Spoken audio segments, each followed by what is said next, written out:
Hi guys, Maikeru here. This is my 1 to 99 runecrafting guide.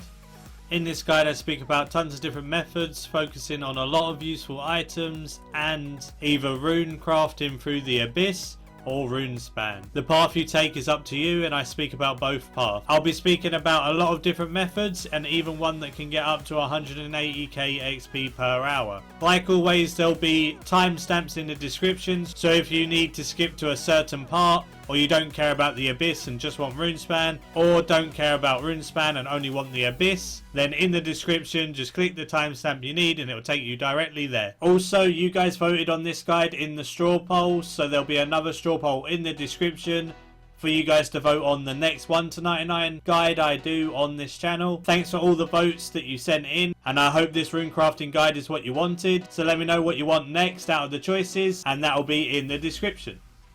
So let's get on with the video. First up are the useful items. The first useful items I want to speak about are the Omni Talisman and the Wicked Hood. The Wicked Hood can be obtained from Tam McGrubber in Burfoot for free. Tam is next to the rune shop. The Wicked Hood can give 2 daily teleports and some daily pure essence. The hood can teleport to any altar you have unlocked, and you unlock an altar by using the talisman on the hood. Once a talisman is stored within the hood, it will also act as a tiara of that kind of talisman. This also means if you purchase an Omni tiara or talisman and use it on the hood will have all of the altars unlocked. The only ones you may need to further unlock are ones that require quests, such as blood runes and death runes, which both require quests. The Omni Talisman is a great way to start off unlocking all the altars you can, especially if you're going to use the Wicked Hood teleports every day. The second useful item I want to talk about are the Wilderness Swords 1 and 3. The Wilderness Sword 1 is a reward from completing the easy wilderness tasks, and you receive it from Mr. X in Edgeville. If lost or destroyed, it costs 50k to be replaced from him. The sword gives free teleports to Edgeville, so it's perfect while abyss runecrafting, and eliminates the need for an Amulet of Glory to teleport to a bank. Wilderness Sword 3 from the hard wilderness task gives an extra perk. This extra perk is a chance to teleport you into the center of the abyss when using the Major Zamorak teleport. This saves you time and effort, as you won't have to run around the abyss and mine or burn your way into the center. Having this proc can speed up XP rates and GP rates if doing the abyss for runecraft. These items are really easy to obtain and definitely worth getting, even if it's only the Wilderness Sword 1. Next up are the ethereal outfits. There are 5 pieces in this set, and they are currently obtained via the treasure hunter through promotions. The blood, lore and death outfits can be combined into a more powerful infinity outfit, which increases all boosts and gives extras. The normal outfits give the following buff. Runespan platforms do not require or use up runes you have gathered in Runespan when travelling. A 5% increased chance of receiving double runes while gathering runes in Runespan. This is increased to 7% with the Infinity outfit. A 25% chance that runecrafting pouches will not degrade upon being emptied. This increases to 50% with Affinity. You also get any extra XP the Master Runecrafting outfit would give if it's in your bank. There are extra Affinity Ethereal outfit effects, like I said. Once you have combined all 3 sets together, you then obtain the Affinity Ethereal outfit, and the extra bonuses get a lot better. The extra bonuses are as follows. The Affinity Ethereal body can be used to store 12 essence. The body can also be used to teleport directly to the Yellow Wizard while in Runespan 5 times per day. This can really increase your XP if you're doing Runespan. The headpiece can act as a Wicked Hood and provide free runes, rune essence and teleports to the runecrafting altars daily, just like the Wicked Hood does normally. If a player owns parts of the Wicked Robes outfit, then they will receive their weight reduction effect with this outfit, just like they would with the Wicked Robes. So combining the 3 together makes this outfit absolutely insane for runecraft. The Master Runecrafting robes are another outfit you can use while doing runecraft. There are 4 pieces in this set, and they can be purchased for 1,500 Runecrafting Guild token or 500 Thaler per piece. Each piece gives 1% bonus XP, and 5% bonus is given for the complete 4-piece set. Typically, it's not worth the time it takes to get via the Great Orb project just for 99 runecrafting. but it is effective if you're going past 99, so sometimes it's not worth wasting the time in minigames for outfits like this, but if you plan on doing more runecrafting than just 99 in the future, it can be a good investment.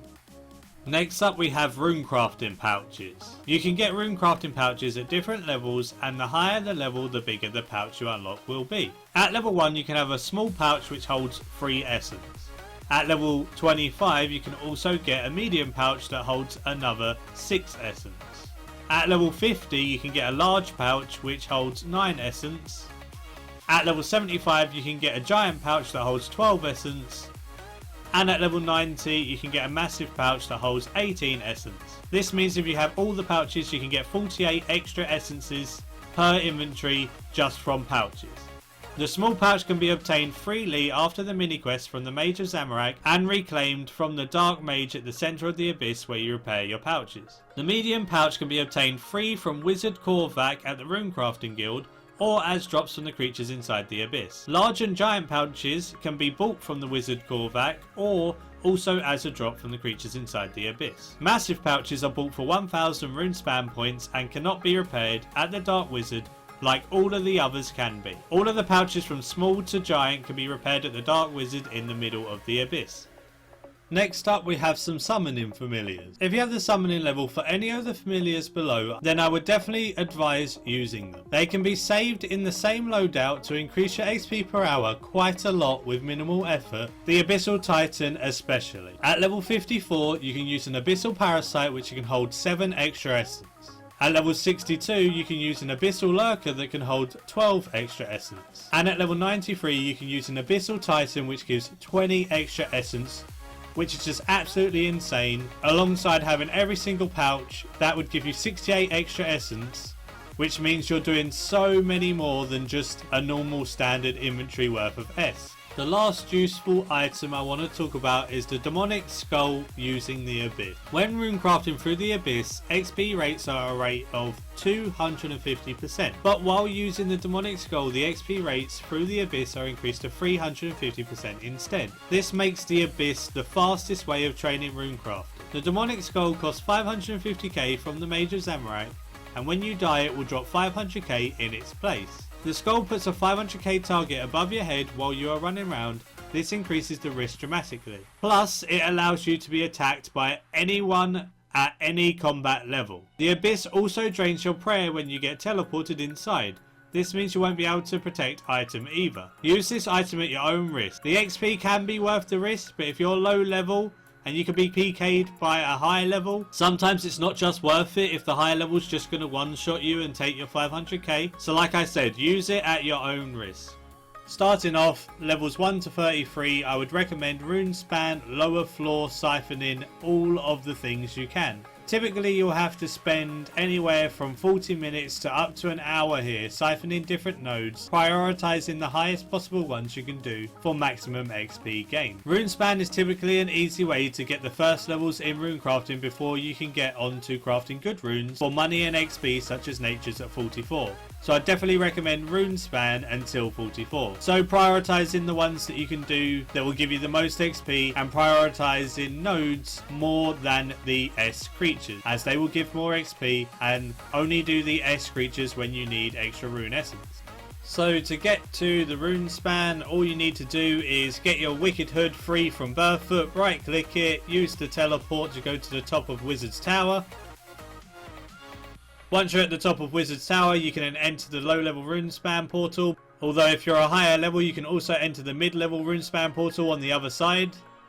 Once you've done that, you will then be able to siphon whatever you need. From levels 33 to 44, if you go to the middle floor, you can then siphon stuff there. Typically you'll have to spend anywhere from 1 hour to an hour and a half here siphoning different nodes, prioritising the highest possible ones you can do for maximum XP gains. Hunting the Yellow Wizard can give some good XP at these levels as well, although it can be a little bit annoying when you first start the middle floor, as you won't be able to use every travel platform. Runespan is typically an easy way to get the first levels, like I said, so doing this till 44, even if you want to do the Abyss, is sometimes a really good idea. This is where you can choose two paths. You can carry on doing the Runespan or go off to the Abyss. So if you wanted to do the Abyss, in the description you can skip to that part, because now I'm going to talk about Runespan. Runespan middle floor siphonings from level 44 to 66 until you can get to the top floor is what you're going to want to do. The XP per hour is very level dependent here during this time. Hunting the Yellow Wizard can help give some good XP at these levels, like I said before. Runespan is slower than the Abyss for these levels, but it's really AFK and still gives a decent amount of XP for how AFK it is. Personally, I just done the Abyss and watched multiple series, and I found it a really effective way to train my runecrafting. But not everyone likes AFK methods and would rather do it themselves in the Abyss. So from levels 44 to 66 you'll get around 40 to 60k XP an hour depending on your level, and I'll quickly show you an optimal place to stand while doing this. Once you're farming the mid level, you want to stand where I am on the map right now. You want to stay here till level 55. There's quite a lot of good things that spawn on this platform. You have the firestorms, you have chaotic clouds, you have rock fragments, you have nebulas, and they all spawn here. Even shifters spawn here. You can use the missile platform at level 35. This will get you over here if anything spawns over here. But once you get level 55, you can go over the comet platform. Once you're over here, you can then go over to other platforms, like all the surrounding ones. All the surrounding ones tend to spawn really good stuff, like the two nebulas over here. Some good stuff spawn on this platform and the platform over here. So it's just bouncing across all of these platforms at level 55 until 66, until you can go up the bone ladder. From levels 66 to 99 you can do the top floor siphoning of Runespan. The XP per hour is very level dependent during this time, again, as you unlock more optimal places, which I will show shortly as you progress. Typically there's 3 different places you want to stand at different levels. Hunting the Yellow Wizard can give some good extra XP even on this floor as well. Runespan will still be slower XP than the Abyss for leveling from 66 to 99. But it's faster at these levels than what it was, and it's still just as AFK. You'll get around 70 to 120k XP per hour here depending on your level. When you first enter the top floor, you're going to want to siphon things on this big long platform and the platform over here. Typically really good stuff spawn on these platforms for your level. Then when you're a bit higher you can also siphon the stuff like the bloody skulls over here and the blood pools over here. But typically a lot of jumpers and shifters spawn on this one, and a lot of nebulas and shifters on this one. Then once you're higher, these platforms are really good. And once you can do the flesh platform at level 85, you always have a lot of high tier ones on this one as well. So at 85 you'll take this flesh platform over here and you'll bounce around these couple of different platforms. So like the ones you used to do over here, but then also incorporating these two into the loop. And finally, for the higher level place to stand, you're going to want to stand here. So there's always really awesome stuff spawning on these platforms. So you need to be around level 90 to get all of the bonus effects from these platforms and be able to travel all the way around. So you're going to want to bounce from this platform to this one, to this one, or this one. These 4 platforms tend to spawn the best stuff. As you can see, there's 2 other people here doing it as well. These platforms are absolutely awesome. As you can see, another undead soul was spawned over there. So if I run over there and siphon that, that will also give me awesome XP. So this is definitely the most optimal place to stand when you're higher level runecrafting, as you get tons and tons of useful stuff. Other than that, once you know where to stand, it's pretty much just AFKing until you get to level 99. Before I talk about the Abyss, I just want to talk about some useful information. The Abyss is able to be accessed north of Edgeville. This is located in level 4 to 6 wilderness at the Mage of Zamorak, who paces around the river end above Edgeville. You use the teleport option on the Mage to go to the Abyss.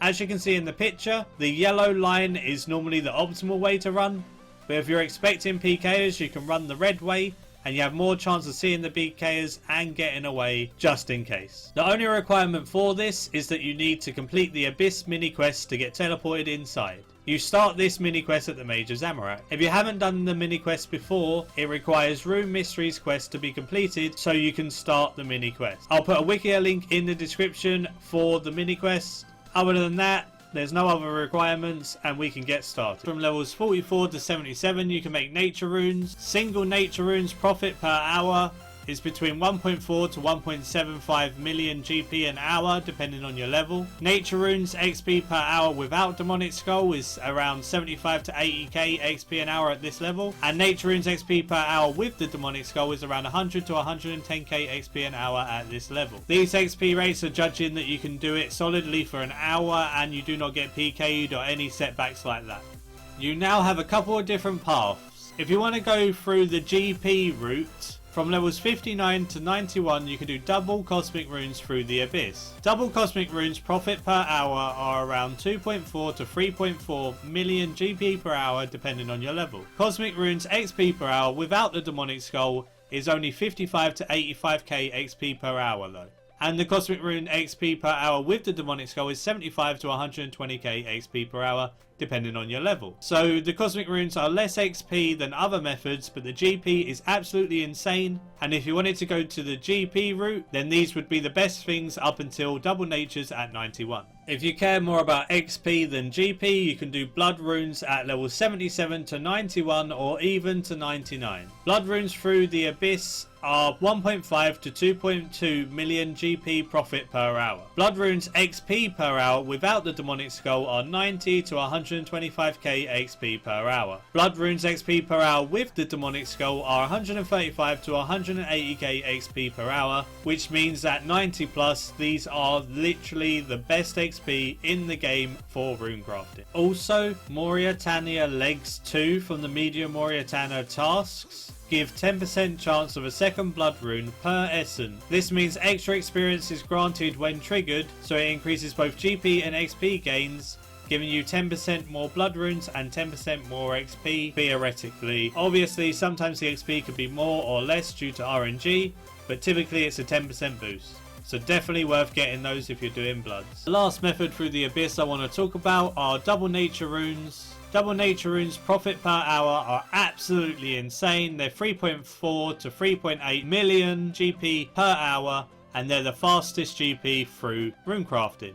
Personally, I would do these from 91 to 99 because I feel like the GP outweighs the extra experience you get from bloods. But that's my personal opinion, and obviously if you think the XP outweighs the GP, then go ahead and do bloods. Nature runes XP per hour with full pouches but no demonic skull is around 90 to 100k XP per hour. Nature runes XP per hour with full pouches and the demonic skull is 125 to 140k XP per hour. This means you're gaining quite a lot of experience per hour and tons of money, so in my opinion this is the best way to train your runecrafting if you want fast XP and fast money. It's all round good.